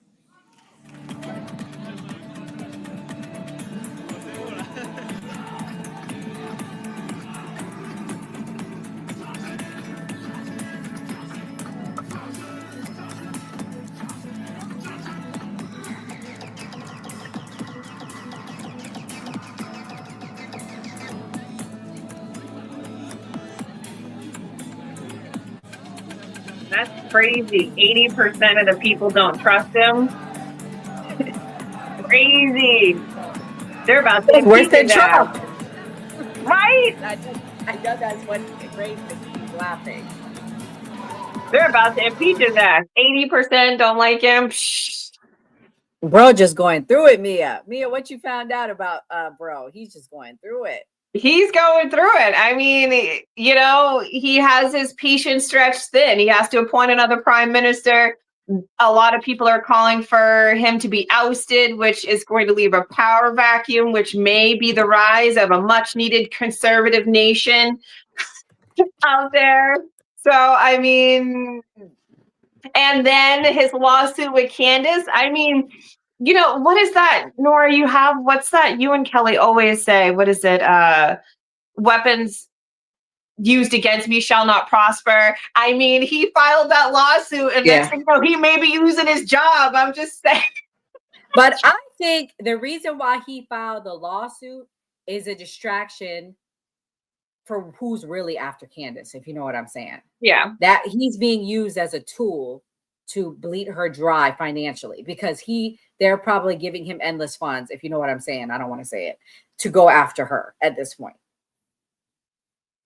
But I mean, I follow a couple French independent journalists, and they're saying like it's bad there. Like, we think we're broke here, they're just as broke there. Over 30% of their population is utilizing some sort of like social net program, entitlement programs. They're overrun by Muslims now. And then now they're like sexual assault and crime has gone through the roof and has skyrocketed. There's just like a lot. I mean, like I said, there's no bread, there's no circus. Now there's high crime. And a lot of people are upset. There's a lot of European countries that are slowly starting to rebel against their mass migration issues, which is destabilizing their own countries because same thing. I mean, at least our migrants here work. The migrants over there don't work. The average Muslim migrant over there has 6 kids, and they don't work. And then they implement their own Sharia courts. Imagine having a Sharia court along with your regular criminal justice system.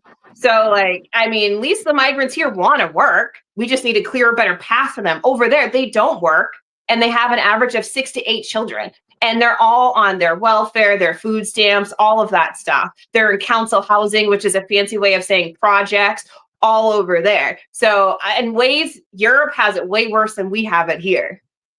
I'm not surprised that they're done, that cup is overfill and it's filling on the other side and they're all set. Well, speaking of Congress, I'm gonna play this last clip and then we can all react to it. Pretty much, this happened in our Congress last week. I don't know if people know, but there were soldiers that were arrested in our Congress. Are being arrested right now for interrupting a foreign affairs hearing on nominations because the U.S. is complicit in genocide.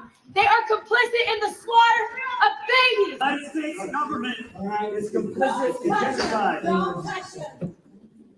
You have an obligation to the Constitution of the United States. I'm a disabled veteran. There's a genocide! There's a genocide! You are all complicit in genocide. You're complicit in a genocide! You're complicit in a genocide! Eddie, there's a genocide! Eddie, there's a genocide! Come on, Eddie! There's a genocide! Is she active military? Genocide of the Palestinian people! You are complicit! Come on, Eddie! Eddie, help us! Eddie, help us save them! Come on, Eddie! The Israeli terrorists are committing a genocide, and the U.S. Congress and Senate are complicit in funding the bombs that are forcing children to be slaughtered. And all right, so that was last week. I don't think many people know about it. Mia, did you hear about this? Is she active duty? Like, Heaven, I need more context. Like, is she active duty? Because that's in French, so I don't know. She's retired. Okay.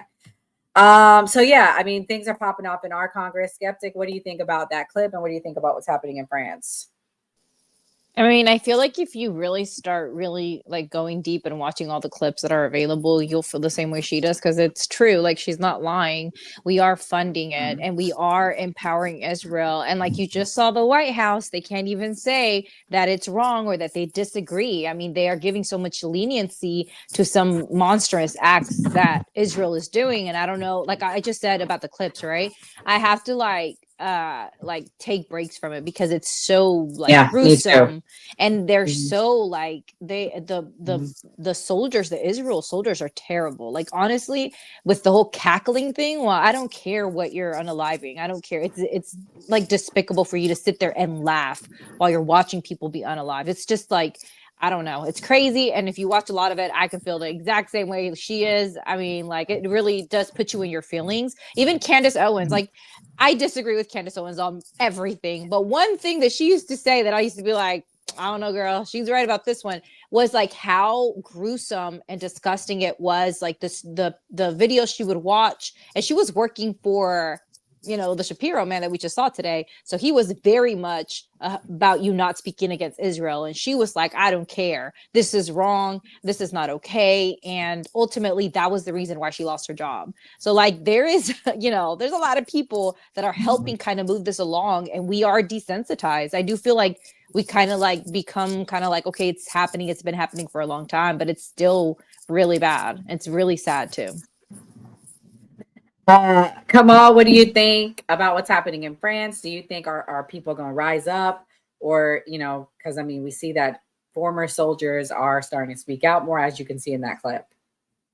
Hey, I'm gonna be a thorough with y'all. I think y'all, Mia, you right about France. You feel me? Because like, everybody out here go to France, and my lady been to France, and she said that shit a shithole. The food be terrible. She said, don't go to Paris. They fooling motherfuckers out there. I heard it's bad. Yeah, I heard it's bad. I'm The not gonna food lie.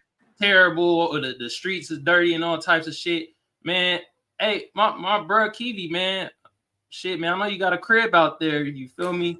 Man, damn, man. I hope everything good when you move He out. says it's the outskirts, man. He said, Yeah, he said the rural area. You feel me? Shout out to my brother, though, getting property while the shit is low. That's what I'm talking about. But yeah, I think, you feel me, like we seen it firsthand. You feel me? Like when the money low, that's when tensions rise up. You know what I mean? And people gonna fight back when they can't feed themselves. You know what I mean?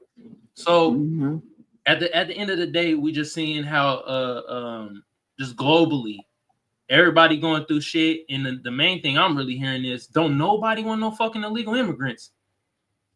Shit in Africa, Asia, America, Iceland, Greenland, wherever fucking land. They like, man, I just don't want no illegal immigrants over here, man. Shit, they fucking up the goddamn price of the market. Poland wouldn't even take Ukrainian refugees. That's why that girl was here. Damn. Poland is very strict. They do not allow immigration. They are very strict. Man, I didn't even know that. Like, Poland strict like that. That's crazy. Poland's wicked strict. And you know, I feel like when you look at Europe and like their like migrant crisis they have, it kind of makes me thankful. Like, our migrants here they're Catholic and they're Christian.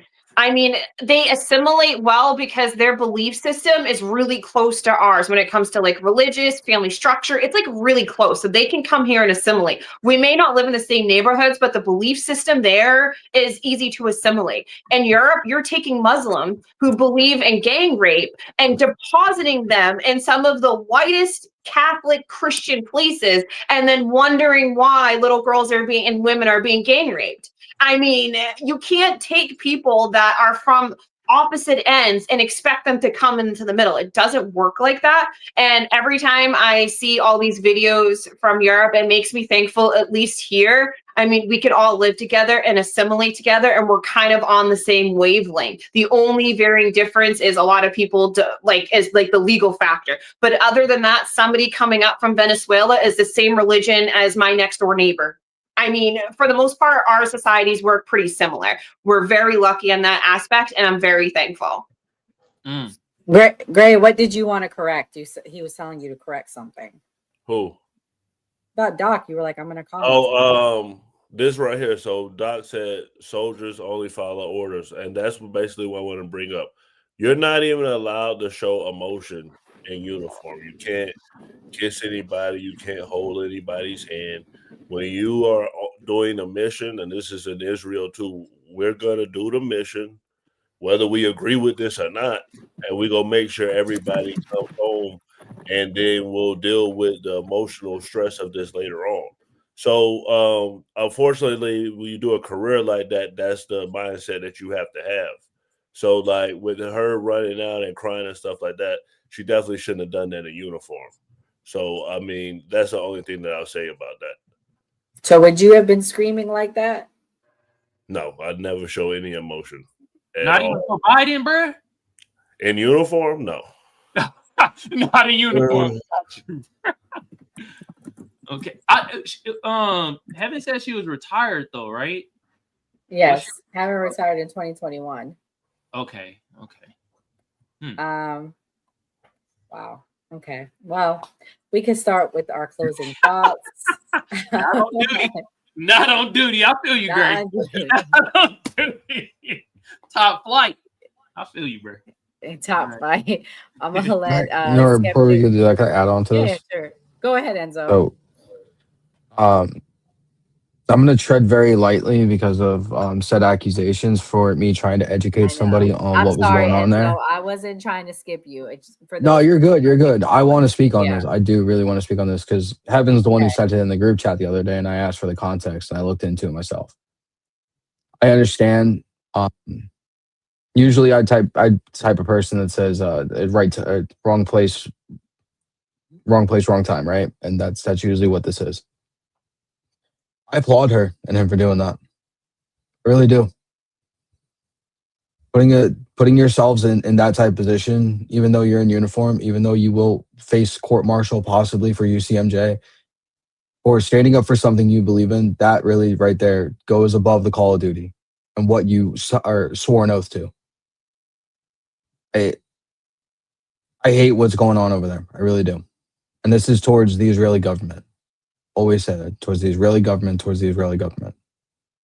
What's going on there is an atrocity. The world needs to hear this. This is the only right place and the right time to do these things, to speak up about this and to get AIPAC and all this funding out of our government so things like this don't go on.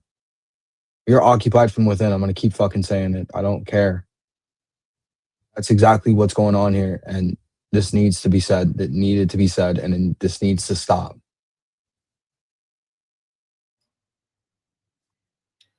That's facts right there. But at this point, we about to be called the anti-Semitic podcast.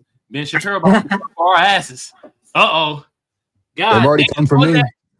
What's that other dude y'all had on here that I've been watching on old podcasts? It's Mike. Mike about to come after us. No, Nick, Mr. Nick, Mike who and I Nick. invited. Who, by the way, I invited back. Oh no, he did respond, but Andre never wrote back.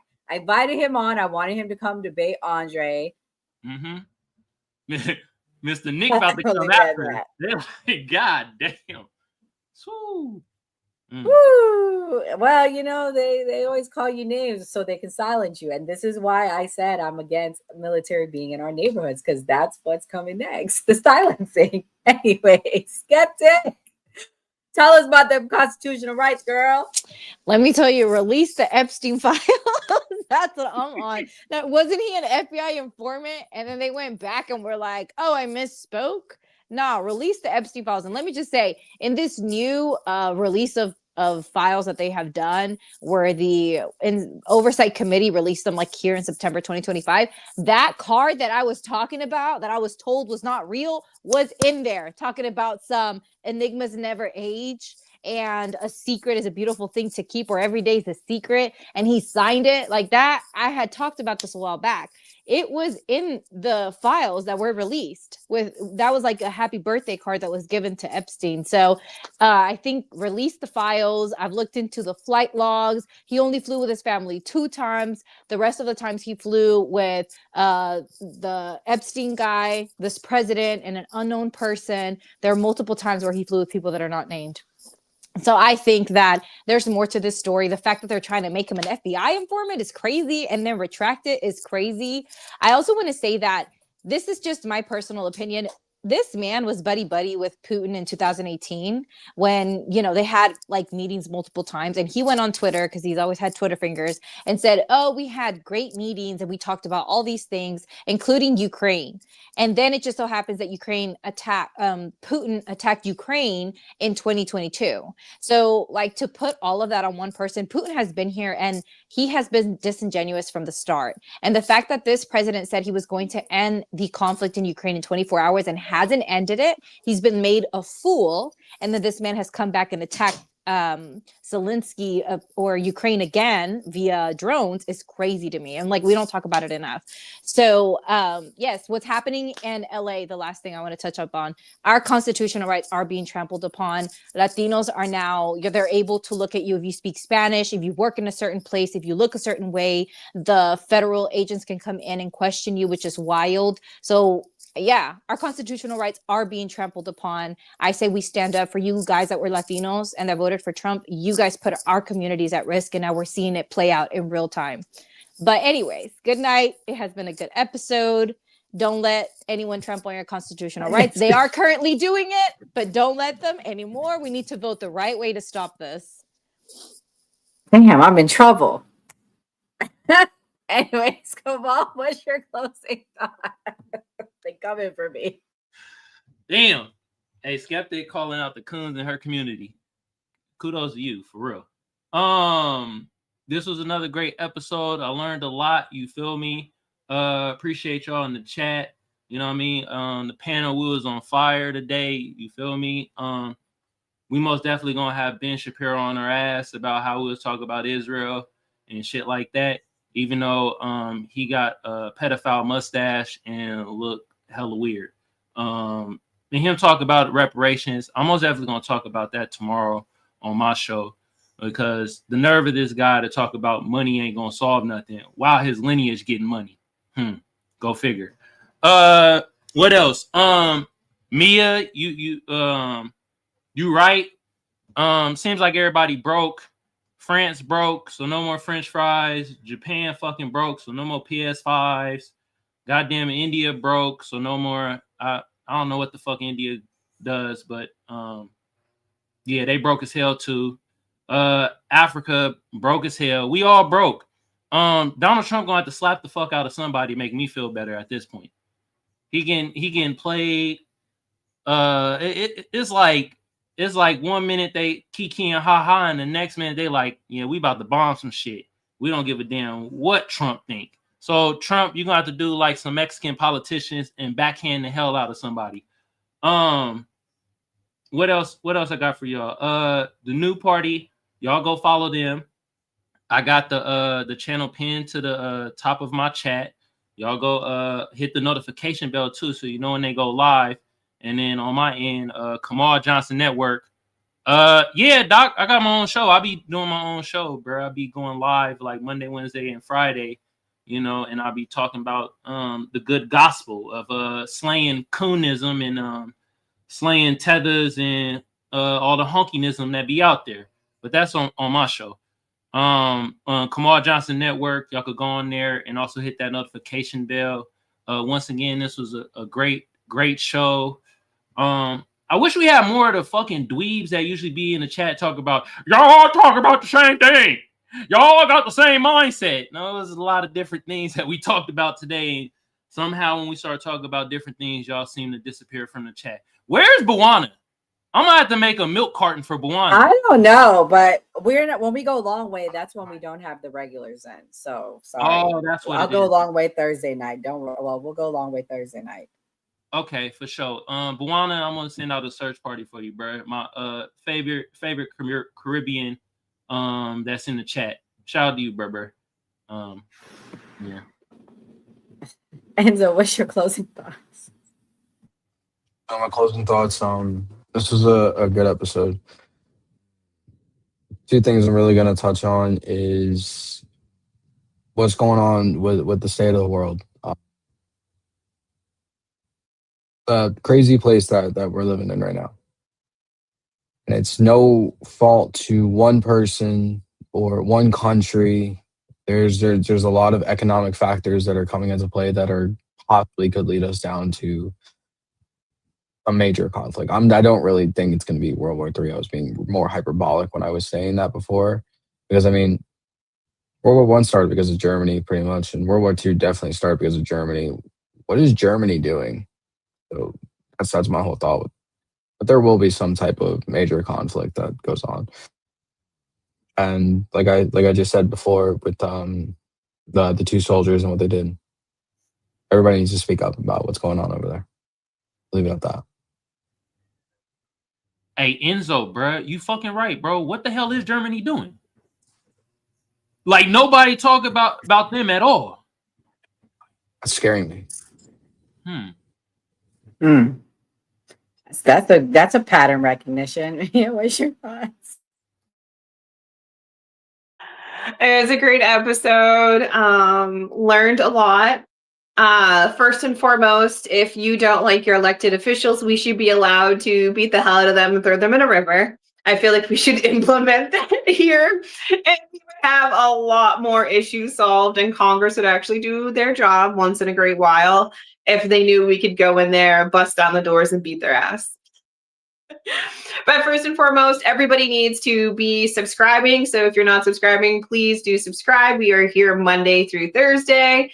And you can find me on TikTok, X, and YouTube. I'm very active on TikTok at It's Mia, Not Maya, at TikTok. So definitely do please follow us. And obviously follow me. I'm on X and on TikTok. Yeah, we about to get demonetized, y'all. We talk about whooping politicians' ass, throwing them in the Great Lakes, in the what's the river over there in Jersey, Enzo? And it's like a certain type of the Hudson, where it's just radioactive sewage and body parts and mutated rats. Yeah, we throw them in we throwing them in there, and so, if something goes in there, it doesn't come out. Like that pickpocketer from France that came here and his family listed him missing because he thought he was going to pickpocket Americans. And everybody has a betting pool to figure out if they're going to find him in the Hudson or the East River. Most people think he's in the Hudson, but he still has not been found. 10%. Jimmy Hoffa's in the Hudson too. That's why they haven't found him. Oh shit! Oh wait, allegedly, we got hit allegedly. God damn. I mean, that is why the French are the worst. Like, who tolerates a pickpocket? Who works and slaves away at their job only to be pickpocketed and not throw a hand? Honest to God, like, They're very kind people. Okay. My father-in-law was I'm going to agree. We were in Italy actually, and my father-in-law was pickpocketed. Oh, in shit. Italy. Yeah, no, I heard it's bad in Italy. Remember that lady, the little girl's pickpocketer? She got them little bitches in check. She was like, "I'm not playing with you. You took something. I forgot what the little girl took from her." Yeah, she had her by the hair, dude. Right over the shoulder by the hair. Like, you have my passport, give it back. I raised 8 kids. Because she was raised about the purse. She just cared about the passport. I got her. All right, leader. You always sing for me, bro. Like, what's it, bro? What I'll say is that my tagline is always vote, and I feel like you don't have to do violence, you don't have to do terrorism. If you feel like you want something done in your community or within your country, vote. A lot of people don't even know like the things like the referendums and the other things in their actual community that you vote on. So I feel like the new party, this was a good episode and giving people information. And I feel like that's going to help people become better voters. So like we always say, a new party, always vote. Great bringing balance, man. We went from whooping politicians' ass to you know what? Just vote for them. Yeah, just vote for them. Why, Nora? Why do you always put him on full screen? He's not what? He's not prepared. He's always doing. Well, he should be. He's the last. The orders. He's the next to last before me, so he should be ready. Great. Can we vote for ass whoopings? Can we do that? I've always felt like if you use terrorism, you don't get actual results. That's just for me, I'm a history buff like your uncle, and I feel like when people actually go through real legal ways, you have revolutions and histories, but ratio wise, if you go the right way, you'll get what you want done in your country. That's just Well, I think we need to be turning over some tables like the way Jesus did. And I'm going to say that as a Christian, you cannot look to any party, left, right, blue, red, yellow, green, purple, orange. And for me, we need to be looking in the Bible and focusing on the Lord, because I do think that if you put your faith in man, you get disappointed every single time. And that's my closing thoughts. God bless. Have a good night, everyone.